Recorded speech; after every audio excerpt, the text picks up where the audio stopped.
बैसाची माझ्या जवळी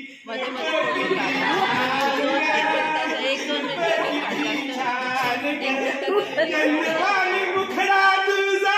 चंदवानी मुखडा तुझा तिसे गोरी पान ग तिसे गोरी पान ग तुला प्याला देतो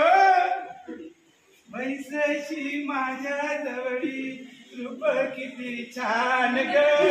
आई तुझं रूप किती छान ग चंदवानी मुखडा तुझा दिसे गोरी पान ग म्हणू नको मला दिसे गोरी पान पेढा घे ना पेढा घे मी वेडा बैसाचे माझ्या जवळी दिसता कसे तुम्ही छान र दिसता कसे रागवून बघतो छान असा जसा मी असा फिरत असताना मला खूप काही करायचं होतं माझ्या आयुष्यात मला खूप काही करायचं असतं पण करायला दिलं नाही तर आम्हाला या